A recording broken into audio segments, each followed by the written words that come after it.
ఇక వరంగల్ జిల్లాలో కల్తీ ఫుడ్ కలకలం రేపింది. పట్టణంలోని food on fire landmark hotels లో food safety task force team అధికారులు ఆకస్మిక తనిఖీలు చేపట్టారు.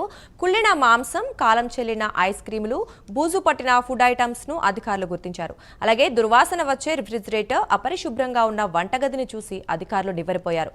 హోటల్ నిర్వాహకులకు ఫుడ్ సేఫ్టీ రూల్స్ మేరకు నోటీసులు జారీ చేశారు. కొన్ని శాంపిల్స్ ను హైదరాబాద్ లోని ఫుడ్ సేఫ్టీ ల్యాబ్ కు పంపించారు. ఇదే విషయం గురించి మరింత సమాచారం మా కరెస్పాండెంట్ తిరుపతి అందిస్తారు. తిరుపతి, చెప్పండి, పలు హోటళ్లపై అయితే మరి నిషేధం కూడా విధించినట్లుగా తెలుస్తోంది. అంటే ఎటువంటి చర్యలు తీసుకోబోతున్నారు? అంటే ఇలాంటి ఇప్పటికే చాలా చూసాము హైదరాబాద్లో కూడా.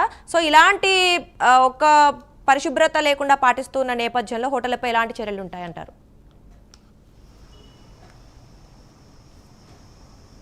దుర్గా, వరంగల్ నగరంలోని పలు హోటళ్లలో కల్తీ ఫుడ్ కలకలం సృష్టిస్తుంది. నిన్న ఫుడ్ సేఫ్టీ అధికారులు హోటళ్లపై ఆకస్మిక దాడులు చేశారు. ఫుడ్ ఆన్ ఫైర్ హోటల్ కావచ్చు, ల్యాండ్ మార్క్ హోటల్ సంబంధించి కూడా కుళ్ళిన మాంసాన్ని, బూజు పట్టినటువంటి ఫుడ్ను అధికారులు గుర్తించారు. అక్కడ ఆకస్మిక తనిఖీలు చేసిన నేపథ్యంలో పలు రెస్టారెంట్లు కావచ్చు, పలు హోటళ్లలో అక్కడ పరిస్థితులను చూసి అధికారులు నివ్వెరపోయినటువంటి పరిస్థితి కనబడుతుంది. తెలంగాణ రాష్ట్ర ఫుడ్ సేఫ్టీ కమిషనర్ ఆదేశాల మేరకు ఈ దాడులు నిర్వహించినట్టు తెలుస్తుంది. ఫుడ్ ఆన్ ఫైర్ హోటల్ కావచ్చు, ఇటు ల్యాండ్ మార్క్ హోటల్లో 45,000 విలువగల మటన్ను, కుళ్ళినటువంటి మటన్ను అధికారులు గుర్తించారు. కాలం చెల్లినటువంటి ఐస్ క్రీమ్స్ కావచ్చు, అనేక హానికరమైన ప్రమాదకరమైన రంగులు పూసినటువంటి చికెన్ను గుర్తించారు. ఇటు క్యాలీఫ్లవర్ కావచ్చు, మిగతా ఆహార పదార్థాలన్నీ కూడా బూజు పట్టి మొత్తం కుళ్ళిపోయినటువంటి ఆ పరిస్థితి కనబడుతుంది. ఎందుకు ఇలా వ్యవహరిస్తున్నారు? హోటళ్లకు సంబంధించినటువంటి నిబంధనలు పాటించాలి, ఫుడ్ సేఫ్టీ నిబంధనల మేరకు మాత్రమే ఆహార పదార్థాల విక్రయాలు కొనసాగించాలి. కానీ ఇలా ఎందుకు వ్యవహరిస్తారంటే కూడా నిన్న అధికారులు ఒక్కసారిగా ఇటు food and fire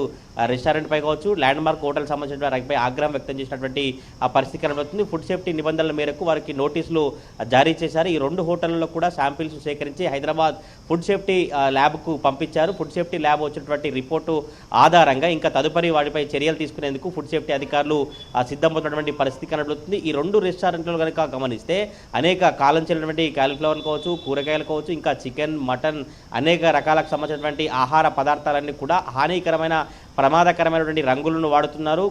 chicken, mutton అంతా కూడా చాలా రోజుల నుంచి కుళ్ళిందిగా, చాలా నిల్వ ఉంచుతున్నారు. ఈ నిల్వ ఉంచేటువంటి ప్రాంతాలు కూడా చాలా అపరిశుభ్రంగా ఉన్నట్టు అధికారులు గుర్తించినటువంటి ఆ పరిస్థితి కనబడుతుంది. ఇప్పుడు ఒక్కసారిగా వరంగల్ నగరంలో హోటల్లో భోజనం చేయాలంటే కావచ్చు, హోటల్లో ఫ్యామిలీతో వెళ్ళాలంటే ఒక భయాందోళన పరిస్థితులు తలెత్తినటువంటి పరిస్థితి కనబడుతుంది. ఎందుకంటే ఫ్యామిలీ రెస్టారెంట్లు అంటేనే ఫ్యామిలీ వీకెండ్స్ కావచ్చు, లేదంటే మిగతా సమయాలలో ఫ్యామిలీ కావచ్చు, కొంత యూత్ అంతా కూడా ఎక్కువ వెళ్ళి బిర్యానీ కావచ్చు, ఇంకా రకరకాల ఫుడ్ అని తీసుకుంటారు. కానీ ఇప్పుడు వరంగల్ నగరంలోని పలు హోటళ్లలో మొత్తం కుళ్ళిన మాంసం కావచ్చు, ఆహార పదార్థాలు కల్తీ జరుగుతున్నటువంటి భయాందోళన కావచ్చు వార్తలు వస్తున్నటువంటి నేపథ్యంలో వరంగల్ నగరవాసులంతా భయాందోళన పరిస్థితి. ఇలానే ఫుడ్ సేఫ్టీ అధికారులు తప్పకుండా చర్యలు తీసుకోవాలి. ఫుడ్ సేఫ్టీ అధికారులు ఎప్పటికప్పుడు ఈ రెస్టారెంట్లపై నిఘా పెంచి ఆ ల్యాబ్కు పంపిస్తూ ఎక్కడైనా కల్తీ జరుగుతుందా, ఇంకా ఎన్ని హోటల్స్ ఉన్నాయి ఇట్లా అంటూ కూడా ఇప్పటికే వరంగల్ నగరవాసి అభిప్రాయ పరిస్థితి కనబడుతుంది. ఈ రెండు హోటల్ సంబంధించి ఫుడ్ సేఫ్టీ అధికారులు నోటీసులు జారీ చేశారు. నోటీసులు జారీ చేసి తదుపరి చర్యలు కూడా ఉంటాయి. ఈ ల్యాబ్కు పంపించినటువంటి శాంపిల్స్లో తప్పకుండా పూర్తిగా కల్తీ మాత్రం జరిగితే తప్పకుండా చట్టపరమైన చర్యలు తీసుకుంటాం. ఇప్పటికైనా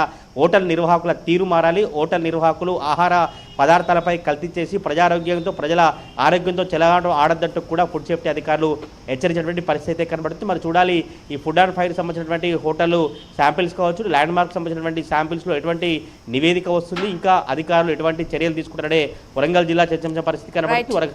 వరంగల్ నగరంలో మాత్రం ఒక హోటళ్లకు సంబంధించినటువంటి రెస్టారెంట్ల వ్యవహారం అంతా మరొకసారి బయటపడిన పరిస్థితి కనబడతా ఉంది. Durga, thank you Tirupati.